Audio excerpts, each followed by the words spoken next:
ಎಲ್ಲರಿಗೂ ನಮಸ್ಕಾರ. Hello guys, welcome back to Dodmani's kitchen. ಇವತ್ತು ನಾನು ನಿಮ್ಗೊಂದು ಹೆಲ್ದಿ ಸ್ಪೆಷಲ್ ಬೀಟ್ರೂಟ್ ಪರೋಟ ಹೇಗೆ ಮಾಡೋದು ಅಂತ ಹೇಳ್ಕೊಡ್ತೀನಿ. ಅದಕ್ಕೆ ಬೇಕಾಗಿರೋ ಸಾಮಗ್ರಿಗಳು: 4 ಬಾಯ್ಲ್ ಮಾಡ್ಕೊಂಡಿರೋ ಬಟಾಟಿ, ಒಂದು ಮೀಡಿಯಮ್ ಸೈಜ್ ಬೀಟ್ರೂಟ್ ತುರ್ಕೊಂಡಿರೋದು, ಒಂದು ಕ್ಯಾರೆಟ್ ತುರ್ಕೊಂಡಿರೋದು, ಉಪ್ಪು, ಖಾರ, ಜೀರಿಗೆ ಪುಡಿ, ಅರಿಶಿನ, ಇದು ಮನೆಯಲ್ಲೇ ಮಾಡ್ಕೊಂಡಿರೋ ಮಸಾಲ, ಸಾಸಿವೆ, ಶುಂಠಿ ಬೆಳ್ಳುಳ್ಳಿ ಪೇಸ್ಟ್ ಹಾಗೂ ಎಣ್ಣೆ. ಈಗ ನಾವು ಮಸಾಲೆ ಮಾಡೋಕ್ಕೆ ಫಸ್ಟ್ ಒಂದು ಪ್ಯಾನ್ ತೊಗೊಳ್ಳೋಣ.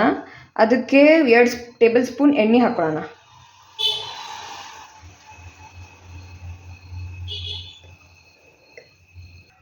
ಈಗ ಎಣ್ಣೆ ಕಾಯ್ದಿದೆ. ನೆಕ್ಸ್ಟ್ ತುರಿದಿಟ್ಕೊಂಡಿರೋ ಬೀಟ್ರೂಟ್ನ ಇದರೊಳಗೆ ಹಾಕೋಣ.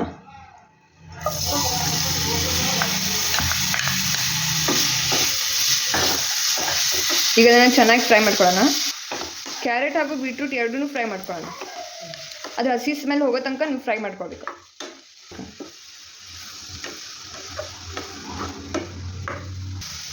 ನೋಡಿ, ಈ ಥರ ಕಾಣಬೇಕದು ಫ್ರೈ ಆದಮೇಲೆ. ಈಗ ನೋಡಿ, ಅದು ಸ್ವಲ್ಪ ಡ್ರೈ ಆಗಿದೆ. ಹಸಿ ಸ್ಮೆಲ್ ಹೋಗೋ ತನಕ ಫ್ರೈ ಮಾಡ್ಕೊಂಡಿವಿ. ಈಗ ಗ್ಯಾಸ್ ಆಫ್ ಮಾಡಿಕೊಂಡು ಇದನ್ನು ಒಂದು ಬೌಲ್ನಲ್ಲಿ ಹಾಕ್ಕೊಂಡು ನೆಕ್ಸ್ಟ್ ಇದೇ ಪ್ಯಾನ್ನ ತೊಗೊಳ್ಳೋಣ. ಬನ್ನಿ. ಈಗ ನೆಕ್ಸ್ಟ್ ಈ ಪ್ಯಾನ್ ತೊಗೊಂಡಿದ್ದೀವಲ್ಲ, ನೆಕ್ಸ್ಟ್ ನಾವು ಈಗ ಎಲ್ಲ ಸ್ಪೈಸಸ್ನ ಅದನ್ನು ಫ್ರೈ ಮಾಡ್ಕೊಳ್ಳೋಣ. ಫಸ್ಟ್ ಈಗ ಎಣ್ಣೆ ಹಾಕ್ಕೊಳ್ಳೋಣ. ಒಂದು 5 to 6 ಸ್ಪೂನ್ ಎಣ್ಣೆ ಹಾಕ್ಕೊಳ್ಳೋಣ. ಈಗ ಎಣ್ಣೆ ಕಾಯ್ದಿದೆ. ಈಗ ನಾವು ಅರ್ಧ ಸ್ಪೂನಷ್ಟು ಸಾಸಿವೆ ಹಾಕ್ಕೊತಿದ್ದೀವಿ. ಈಗ ಸಾಸಿವೆ ಚಟಪಟ ಅಂದಮೇಲೆ ಲೋ ಫ್ಲೇಮಲ್ಲಿ ಖಾರದ ಪುಡಿ ಹಾಕ್ಕೊಳ್ಳೋಣ, ಒಂದು 2 ಸ್ಪೂನಷ್ಟು. ನೆಕ್ಸ್ಟ್ ನಾವು ಅರ್ಧ ಸ್ಪೂನಷ್ಟು ಶುಂಠಿ ಬೆಳ್ಳುಳ್ಳಿ ಪೇಸ್ಟ್ ಹಾಕ್ಕೊಳ್ಳೋಣ. ನೆಕ್ಸ್ಟ್ ಮನೆಯಲ್ಲೇ ಮಾಡಿರೋ ಹೋಮ್ ಮೇಡ್ ಮಸಾಲ ಹಾಕ್ಕೊತಿದ್ದೀವಿ, 1 ಸ್ಪೂನಷ್ಟು. ಜೀರಿಗೆ ಪುಡಿ ಅರ್ಧ ಸ್ಪೂನ್. ಇದನ್ನು ಚೆನ್ನಾಗಿ ಫ್ರೈ ಮಾಡ್ಕೊಳ್ಳೋಣ. ಅರಿಶಿನ ಪುಡಿ ಸ್ವಲ್ಪ ಹಾಕ್ಕೊಳ್ಳೋಣ. ಉಪ್ಪು ಒಂದು ಅರ್ಧ ಸ್ಪೂನ್, ನಿಮಗೆ ಎಷ್ಟು ಬೇಕು ರುಚಿಗೆ ತಕ್ಕಷ್ಟು. ಈಗ ಚೆನ್ನಾಗಿ ಇದನ್ನು ಫ್ರೈ ಮಾಡ್ಕೊಳ್ಳೋಣ. ಲೋ ಫ್ಲೇಮ್ನಲ್ಲಿ ಇಟ್ಕೊಳ್ಳಿ, ಹೊತ್ತಿಸ್ಬಾರ್ದು. ಈಗ ನಾವು ನೆಕ್ಸ್ಟ್ ಇದನ್ನ ಮಸಾಲಾನ ಒಳಗೆ ಇದು ಬೀಟ್ರೂಟ್ ಫ್ರೈ ಮಾಡ್ಕೊಳ್ಳೋದು ಹಾಕ್ಕೊಳ್ಳೋಣ. ಅದನ್ನು ಚೆನ್ನಾಗಿ ಮಿಕ್ಸ್ ಮಾಡ್ಕೊಳ್ಳೋಣ. ಅದ್ರ ಸ್ಮೆಲ್ ನೋಡಿ ಎಷ್ಟು ಚೆನ್ನಾಗಿರುತ್ತೆ. ಈಗ ಮ್ಯಾಶ್ ಮಾಡ್ಕೊಂಡಿರೋ ಬಟಾಟಿನ ಮಿಕ್ಸ್ ಮಾಡ್ಕೊತೀವಿ. ಆಮೇಲೆ ಮಿಕ್ಸ್ ಮಾಡ್ಕೊಳ್ಳಿ ಎಲ್ಲನೂ ಚೆನ್ನಾಗಿ. ಈಗ ಗ್ಯಾಸ್ ಆಫ್ ಮಾಡ್ಕೊಳ್ಳಿ. ನೋಡಿ ಮಸಾಲೆ ಹೇಗಾಗಿದೆ. ಈಗ ನೆಕ್ಸ್ಟ್ ನಾವು ಹಿಟ್ಟು ಕಲಿಸ್ಕೊಳ್ಳೋಣ. ಬನ್ನಿ, ಪರೋಟಾಗೆ ಬೇಕಾಗಿರೋದು. ಈಗ ನೆಕ್ಸ್ಟ್ ನಾವು ಹಿಟ್ಟು ಕಲಿಸ್ಕೊಳ್ಳೋಕ್ಕೆ 1 ಬೌಲಷ್ಟು ಗೋಧಿ ಹಿಟ್ಟು ಹಾಕ್ಕೊತಿದ್ದೀವಿ. ಮತ್ತು 1 ಬೌಲಷ್ಟು ಮೈದಾ ಹಿಟ್ಟು ಹಾಕ್ಕೊತಿದ್ದೀವಿ. 2 ಈಕ್ವಲಾಗಿ ಹಾಕ್ಕೊಳ್ಳಿ. ಯಾಕಂದರೆ ನೀವು ಪರೋಟ ಮಾಡ್ಬೇಕಾದ್ರೆ ಅದು ಮಸಾಲ ಹರ್ಕೊಳ್ಳೋದು ಕಿತ್ಕೊಳ್ಳೋಂಗಿಲ್ಲ. ನೆಕ್ಸ್ಟ್ ಉಪ್ಪು ಹಾಕ್ಕೊಳ್ಳಿ ರುಚಿಗೆ ತಕ್ಕಷ್ಟು. ಇದನ್ನು ನೀವು ಚಪಾತಿ ಹೇಗೆ ನಾದ್ಕೊತೀರ ಹಾಗೆ ನಾದ್ಕೊಳ್ಳಿ.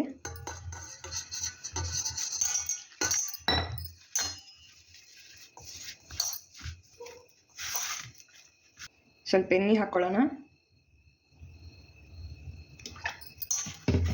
ಕಲಿಸ್ಕೊಳ್ಳೋಕೆ ಈಸಿ ಆಗುತ್ತೆ ಅಂತ.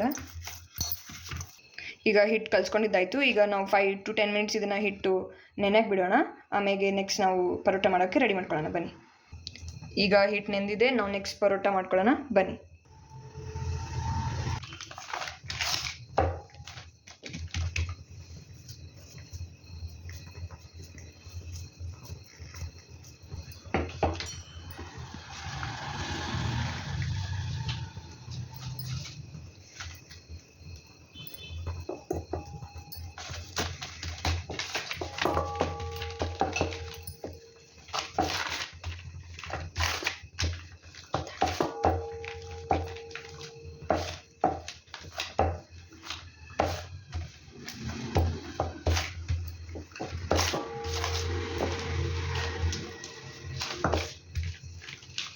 ನೋಡಿ, ಒಂಚೂರು ಕಟ್ ಆಗ್ತಿಲ್ಲ. ಅದು ನೋಡಿ ಎಷ್ಟು ಸಾಫ್ಟಾಗಿ ಆಗ್ತಿದೆ.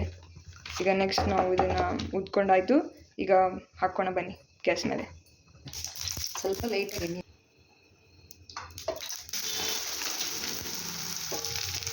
ನಿಜ ನೋಡಿ, ಬೀಟ್ರೂಟ್ ಇಷ್ಟಪಡಲಿಲ್ಲವ್ರು ಬೀಟ್ರೂಟ್ ಪರೋಟ ಮಾಡ್ಕೊಂಡು ತಿಂದರೆ ನಿಜ ಬೀಟ್ರೂಟೇ ಇಷ್ಟಪಡ್ತೀರ ನೀವು. ಅಷ್ಟು ರುಚಿ ಇರುತ್ತೆ, ಹೆಲ್ದಿನೂ ಇದೆ. ಮತ್ತು ಪಕ್ಕ ಹೇಳ್ತೀನಿ ನಿಮ್ಗೆ ಇದು ಇಷ್ಟ ಆಗುತ್ತೆ ಅಂಥೇಳಿ.